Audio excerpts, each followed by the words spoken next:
अस्सलाम वालेकुम वरहमतुल्लाहि वबरकातुहू। ये बुक है रियाजुस सालिहीन। ये किताब में पढ़ी थी, इसमें एक वाक़या दर्ज है, वो मैं पढ़ रही थी। वो वाक़या मैं आपसे यहाँ शेयर करूँगी कि बनी इसराइल में से एक शख्स था जिसने 99 कत्ल किए थे। और वो शख्स जब उसने 99 कत्ल कर दिए तो उसे ये हुआ कि मैं कल को जब इस दुनिया से चला जाऊंगा तो मुझे अपने रब का सामना करना पड़ेगा। यानी उसके दिल में एक खौफ आया और उसने खशियत में आकर मतलब डर से ये सोचा कि मैं क्यों ना रब की तरफ लौट जाऊं, क्यों ना मैं तौबा कर लूं। तो वो एक शख्स के पास जाता है, मतलब एक बुज़ुर्ग होते हैं माँ के, उनके पास जाता है। कहता है कि मैं 99 कत्ल कर चुका हूँ, बट मुझे अल्लाह की रहमत की उम्मीद है और मुझे पता है कि वो रब गफूर रहीम है। मैंने नादानी में आके ये मतलब कत्ल किए थे, मगर अब मैं रब की तरफ लौटना चाहता हूँ और रब से माफ़ी मांगना चाहता हूँ। क्या मेरा रब मुझे माफ़ करेगा? तो वो शख्स कहता है नहीं।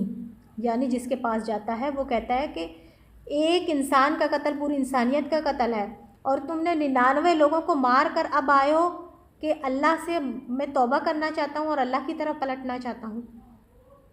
अब तुम्हें अल्लाह पाक माफ़ नहीं करेंगे, तुम्हारे पास कोई भी मतलब अब तुमने मौका नहीं छोड़ा। वो शख्स गुस्से में आता है और इस शख्स को भी मार देता है, यानी जिसके पास सवाल पूछने आता है, जिससे कहता है। फिर ये एक बड़े से आलिम के पास जाता है, फिर उन्हें उसे बताता है कि मैंने 99 कत्ल किए हैं क्योंकि मैं एक गलत इंसान था, मगर अब मैं अल्लाह की तरफ लौटना चाहता हूँ, मैं तौबा करना चाहता हूँ। मैं जानता हूँ कि अल्लाह पाक गफूर रहीम है, अल्लाह पाक हर गुनाह बख्श देते हैं। मुझे अल्लाह के सामने उसके हुजूर पेश होने से डर लगता है, तो आप कहें क्या मैं बख्शा जाऊंगा? वो ये भी वाक़या सुनाता है कि मैं लास्ट टाइम एक शख्स के पास गया था, इस तरह मैंने उसे कत्ल कर दिया था क्योंकि उसने कहा था कि अल्लाह मुझे माफ़ नहीं करेगा। तो आप मुझे बताएं क्या मेरा रब मुझे माफ़ करेगा? तो कहते हैं क्यों नहीं, अल्लाह पाक तो गफूर रहीम है।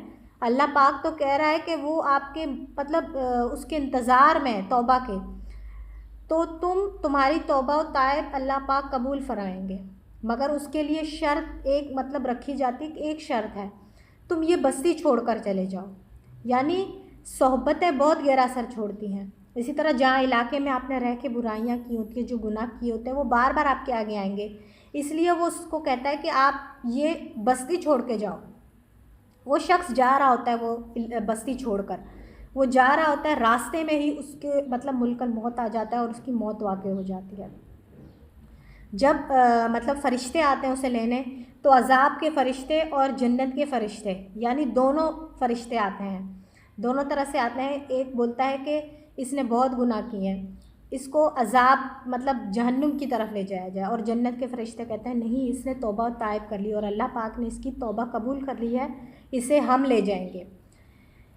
फिर ये बात इतनी बढ़ती है कि ये बात पहले ऊपर वाले फ़रिश्तों तक पहुंचती है, फिर ऊपर वाले फ़रिश्तों से ऊपर सवाल जाया जाता है, मतलब अल्लाह पाक के हुजूर ये सवाल रखा जाता है। तो अल्लाह पाक फरमाते हैं कि ज़मीन को नापा जाए, यानी जिस तरह से ज़मीन ज़्यादा है उसी तरफ, यानी गुनाहों की ज़मीन अगर अभी थोड़ी देर हुई है, मतलब ज़्यादा दूर नहीं गया है वो, तो इसको अज़ाब वाले वो फ़रिश्ते ले जाएँ। मगर अगर नेकी की तरफ इसका फासला कम रह गया था तो नेकी वाले फ़रिश्ते ले जाएं।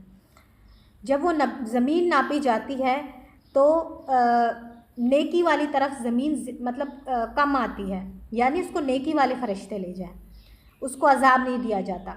इसी तरह एक और रिवायत में इजाफ़ा है कि ज़मीन को हुक्म दिया जाता है कि इस शख्स को घसीट कर ले जाएं, और वो ज़मीन यानी उस शख्स को घसीटती है। सुभान अल्लाह। यानी अल्लाह पाक आपको बहाने दे रहे हैं, या ना आपको आजमा रहे हैं किसी ना किसी तरह इंसान लौट आए, मगर हम इंसान पता नहीं किस दिन के इंतज़ार में बैठे हैं और क्या सोच रहे हैं कि हमारा रब हमें माफ़ नहीं करेगा, हम बहुत देर हो चुकी, हम मतलब पलट नहीं सकते, या हमने बहुत गलत कर लिया है। अल्लाह पाक तो आपको मौके दे रहा है, प्लीज़ प्लीज़ अपने रब की तरफ लौट आएँ, इससे पहले कि लौटाए जाएं, बहुत देर हो जाए, प्लीज़ आ जाएं।